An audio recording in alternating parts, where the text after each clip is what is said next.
নমস্কার বন্ধুরা, ঠাকুমার রান্নার ঝোলির নতুন এপিসোডে আপনাদের সবাইকে স্বাগত। ঠাকুমারি রান্নার ঘরে কত খাবার ধরে ধরে পোকা কুকু খাবে এসো।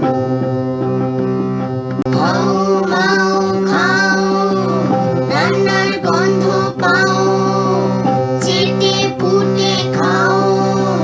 খাও মাও খাও, রান্নার গন্ধ পাও, চেটে পুটে খাও।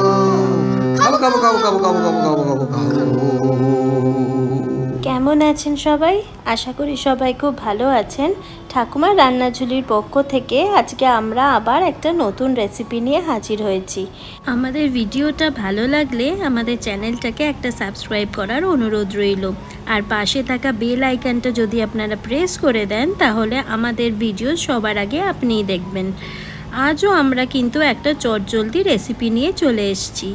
বাইরে এখন বাজারে গেলেই কিন্তু কাঁঠালের গন্ধে একদম সারা বাজার মোমো করছে। সেই পাকা কাঁঠাল দিয়েই আজকে কিন্তু আপনাদের সাথে একটা রেসিপি শেয়ার করবে মা।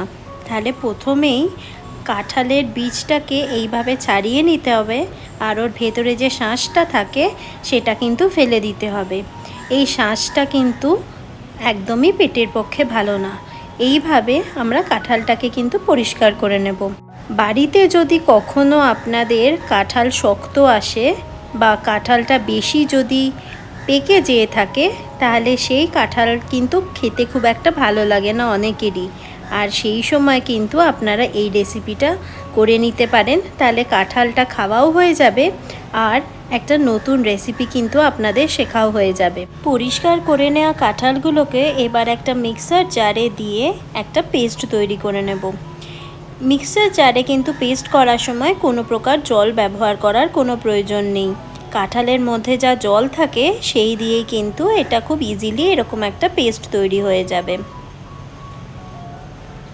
আমাদের রেসিপিগুলো আপনাদের ভালো লাগলে আমাদের চ্যানেলটাকে একটা সাবস্ক্রাইব করার অনুরোধ রইল। পাকা কাঁঠালের পেস্টটাকে এবার আমরা একটা বাটিতে কিন্তু ট্রান্সফার করে নিয়েছি।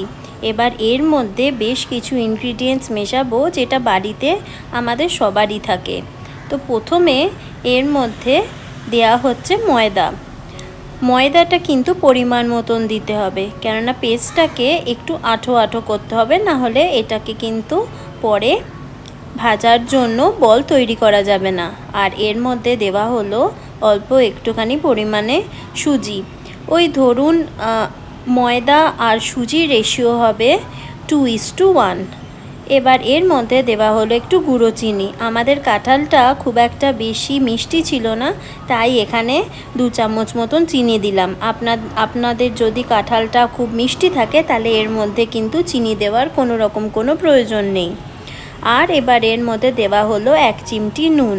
মিষ্টি খাবারেই যদি একটুখানি নুন ব্যবহার করা হয় তাহলে কিন্তু তার মিষ্টি ভাবটা আর একটু এনহ্যান্স হয়।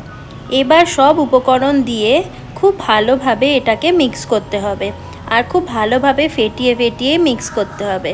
এর মধ্যে দেওয়া হলো অল্প একটু পরিমাণে বেকিং সোডা, ওই ধরুন হাফ চামচ মতন। বেকিং সোডা এই যে বড়াটাকে অনেকটা ফ্লাফিও করবে, প্লাস এটা কিন্তু খেতে একটু মুচমুচেও হবে। আর আমাদের এই ব্যাটারটাকে কিন্তু খুব ভালোভাবে মিক্স করতে হবে। মা এর মধ্যে আর একটু পরিমাণে ময়দা দিল, কেননা আমাদের ব্যাটারটা একটু লুজ লাগছিল। তো আপনারাও যখন তৈরি করবেন বাড়িতে দেখে নেবেন, যদি ব্যাটারটা এরকম লুজ লাগে তাহলে কিন্তু আর একটু পরিমাণে ময়দা বা আটা যেটাই আপনারা ব্যবহার করছেন সেটা কিন্তু অবশ্যই অ্যাড করবেন। আপনারা যখন আমাদের রেসিপিটা এখনও অবধি দেখছেন, তার মানে আপনাদের নিশ্চয়ই আমাদের রেসিপিটা ভালো লাগছে। আর রেসিপিটা ভালো লাগলে আমাদের চ্যানেলটাকে একটা সাবস্ক্রাইব করার অনুরোধ রইল। এতে আমরা অনেক অনুপ্রাণিত হই নতুন নতুন ভিডিও জানার জন্য।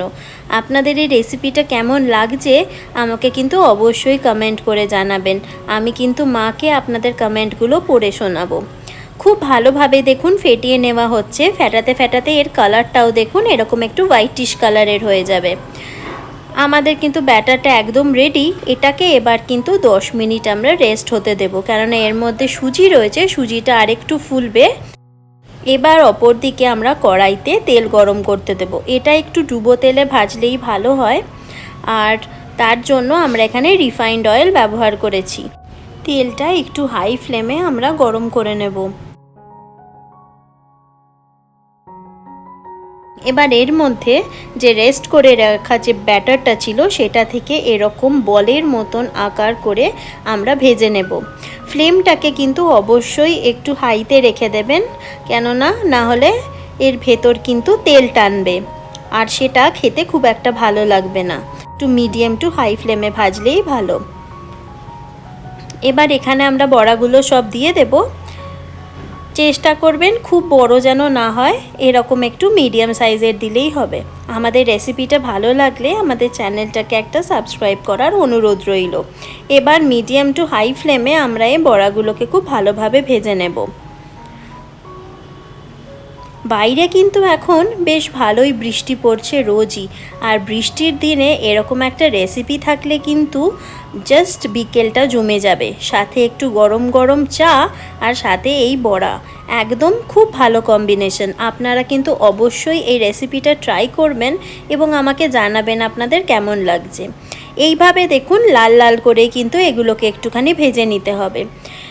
এই সময় কিন্তু আপনারা ফ্লেমটাকে একটু মিডিয়ামে রেখে দেবেন, হাইতে রাখলে এটা তাড়াতাড়ি পুড়ে যেতে পারে।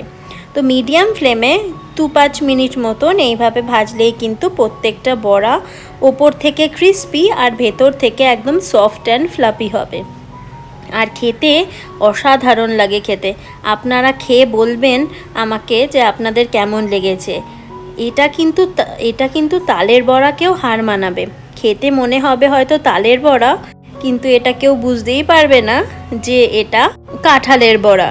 পুরো টেস্টটা কিন্তু একদম তালের বড়ার মতন লাগবে। তো আমাদের এই বড়াগুলো ভাজা হয়ে গেছে দেখুন। এবার এটাকে আমরা একটা পাত্রে তুলে রেখে দেব, আর ঠিক এইভাবেই আমরা পরের ব্যাচটাকেও ভেজে নেব। আমাদের রেসিপিগুলো আপনাদের ভালো লাগলে আমাদের চ্যানেলটাকে একটা সাবস্ক্রাইব করার অনুরোধ রইল। আর এই রেসিপিটা অনেক চটজলদি একটা রেসিপি, বেশি সময় আপনাকে থাকতেও হবে না রান্নাঘরে, আর চায়ের সাথে খেতে তো এটা খুব ভালো লাগে। তাহলে চলুন আমরা এবার পরের ব্যাচটাকেও ঠিক এইভাবেই ভেজে নিই।